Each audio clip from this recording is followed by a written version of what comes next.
Okay, so Texas isn't all the way back. Oklahoma just took down Texas 34-30 in the Red River rivalry. It was a crazy game, especially with this thing starting out. Everything was happening. It was taking forever to get through. The Virginia Tech FSU game ended up getting delayed just for this game to continue. And then the last couple minutes, again, crazy. The Sooners pull it out. It's a huge win for OU. They were 12 in the country coming in. Texas was 3. Now, I wouldn't say Texas's college football playoff hopes are completely dead, but it really, really hurts. Meanwhile, for OU, now you kind of got a shot. This was a big game. They played at the Cotton Bowl for the second straight year. College game day was there. You had Baker Mayfield in the house. He was her celebrity guest, picking Oklahoma to win. It was amazing. But first, thank you to DraftKings for sponsoring today's video. NFL fans, are you ready for more exciting action on the field this week? We've partnered up with DraftKings Sportsbook, an official partner of the NFL, and they've got you covered. New customers can bet just $5 and get $200 in bonus bets instantly. It's that simple. Download the DraftKings app now and use our code JDPROD. That's right, new customers bet just $5 and get $200 in bonus bets instantly. DraftKings customers can also get in on the action with same game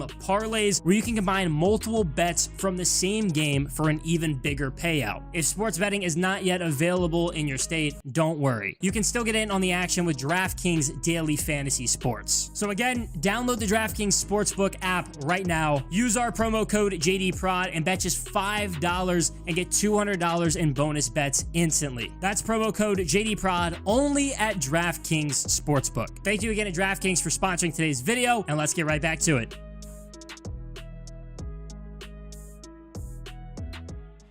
It got off to a really ugly start for Texas. Just the second play from scrimmage, Quinn Ewers throws a pick. It was an ugly one too. Kind of forces it into triple coverage. Easy play. OU gets the ball on the Texas 22, and just like that, Dillon Gabriel touchdown, and it's already 7-0. Texas needs to get a little bit of composure. Put this back together on the next drive. They get down to the red zone. Interception. Again, Quinn Ewers throws another pick. Now, this one is a little harder to decipher. It needs to be caught by the target. This is absolutely a pass that needs to be caught, but at the same time, I do think there's some blame that gets put on Ewers here. He's really putting his guy in a compromising position where he's going to get hurt. He's going to get absolutely drilled with this throw. Luckily, it didn't even end up hurting Texas because the Longhorns quickly get a stop and block the punt real backed up. They block it for a touchdown. All of a sudden, tied up at 7. It was a crazy start. I'd say it calmed down a little bit from there. OU hit a field goal. Both teams scored a touchdown before the half, and then both hit another field goal and went into the half 20-17 with Oklahoma on top. And they were looking like the better team. Texas had only been able to punch it in once on offense at that point, and then Oklahoma got the ball to start the half, and they scored. All of a sudden, OU is up 27-17. Texas needs to get something started. They fumble on their next drive, and you're not feeling too good about the Longhorns. Oklahoma looked like the superior team for most of this game, and then it just turned around. Texas gets a stop, hits a field goal. Suddenly, it's just a one-possession game. Both teams did start getting a little aggressive as the game went on. Both ended up getting a turnover on downs. OU had a 4th and 1 on the Texas 48, and then Texas actually was able to get the ball all the way down to the OU 1, and then went for it on 4th down from the 2 because they got no yardage at all. Ended up being a turnover on downs. I still think that was the most impressive defensive stand of the day. For OU to make that stand, get 3 straight stops with goal to go on the 1-yard line is really impressive. Unfortunately, on the next drive, missed the 45-yard field goal, and Texas drives right down. Caps off with a touchdown to tie the game at 27. Now you're in crunch time. This is the game, and OU goes 3-and-out. Texas gets the ball back,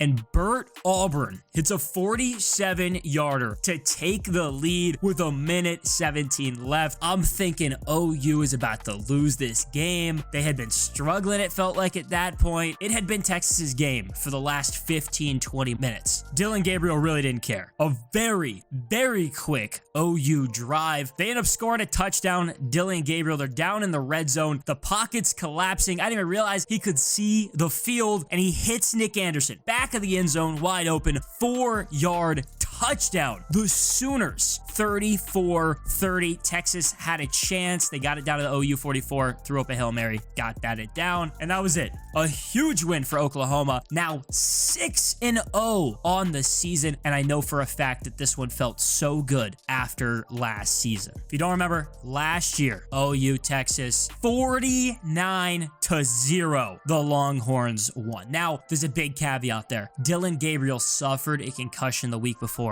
against TCU. So without their starting quarterback, they kind of just had to figure things out. It was a real disaster from the beginning. They ended up running a bunch of like wildcat plays. It was ugly. Meanwhile, Quinn Ewers had missed 3 straight games before that because of a collarbone injury. He ended up returning, threw for 300 yards, 4 touchdowns, had a pick, and then Bijan Robinson, he rushed for 130 and 2 touchdowns. It ended up being the biggest lopsided shutout in Oklahoma history. And I'll tell you what, I bet you the guys that were on that team last year have been thinking about that all year. They had today circled, and I feel so good for them to be able to pull out that win against Texas. I can't particularly say I like or dislike either team for that matter, but I was just glad that it was a really good game. It was really exciting, and honestly, I'm kind of pumped for OU. They're a team that I think maybe hasn't gotten enough respect, and they're definitely going to get it now after beating Texas. They're 5-0. They're 2-0 in Big 12 games. They beat Cincinnati 20-6 2 weeks ago, and then last week, they beat Iowa State 50-20. Now, the only ranked opponent right now on their entire schedule is just Texas, who they just beat. And that's a very highly ranked team. I don't think Texas should slip much. They almost won this football game. But of course, Oklahoma is also a good team. You're talking about the number 12 team in the country. They should pop up into the top 10. I think they're the real deal. Now they get some time to rest. They get a nice bye week. And then coming out of the bye week, they actually play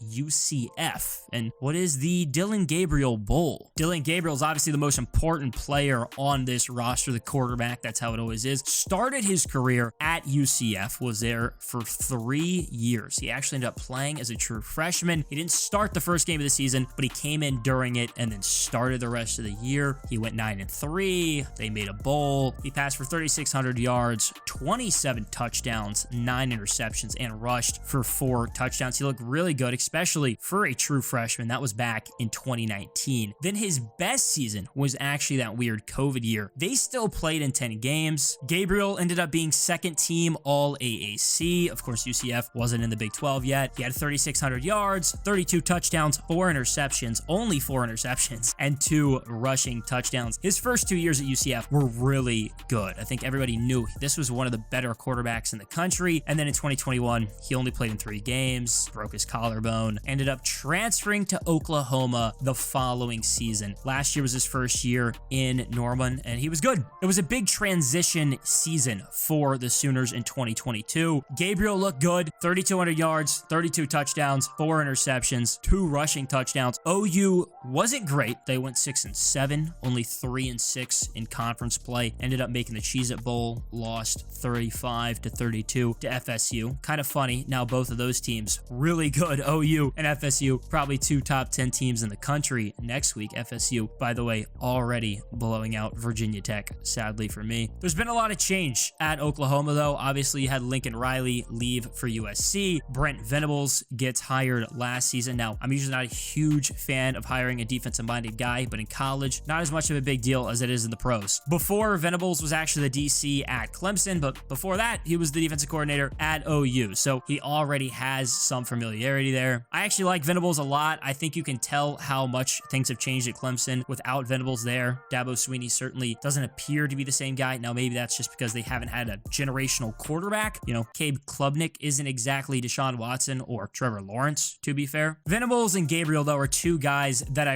really think show the trajectory of where this team is going. And this is a team that's also about to make the jump to the SEC with Texas, so they're going to need some dudes in order to compete. Now, looking past Gabriel on the roster, and Gabriel's not somebody that I think is going to get drafted, there's essentially 2 top guys that should be day 2, not first rounders, but you have offensive tackle Tyler Guyton, who's been fantastic on the line, and then linebacker Danny Stutzman. Guyton Creighton's probably a round 2 guy. Stutzman, maybe late 2, early 3. Kind of depends. Then the only 2 guys that I could really find that people expect to have their name called at the draft, cornerback Billy Bowman, center Andrew Rame. Even both of those guys are essentially just like projected 7th rounders. So maybe they go undrafted, maybe they don't. But it really just shows that maybe there isn't necessarily a ton of talent on this team. Meanwhile, you look over to Texas and you have 3 guys that honestly I think are all going to go in the first round. Defensive tackle Devondre Sweat's probably going to be the first one that gets his name called, unless maybe, Quinn Ewers really continues to improve his stock. Obviously, there's that quarterback premium. And then you still have wide receiver Xavier Worthy too. So you have 3 really good guys, all that could be first rounders. Meanwhile, at least coming up this class, I don't expect Oklahoma to have anybody. Still, the future's really bright for both of these teams. And honestly, I'm super happy for OU. Good for them. You have Lincoln Riley leave. You've already kind of figured things out. I think you're going to have a really good season. You might even find your way back into the college football playoff. Now, like I said, Texas isn't out of the college football playoff, but it's going to be tough. You now have to win out. You need to prove that you're really, really good. I don't think they make it now. On the other hand, it's time for OU to make a run. They could absolutely be in the college football playoff, try to win the Big 12 here. This could be a crazy season for the Sooners and only Brent Venables' 2nd season. Good for OU, man. Boomer Sooner.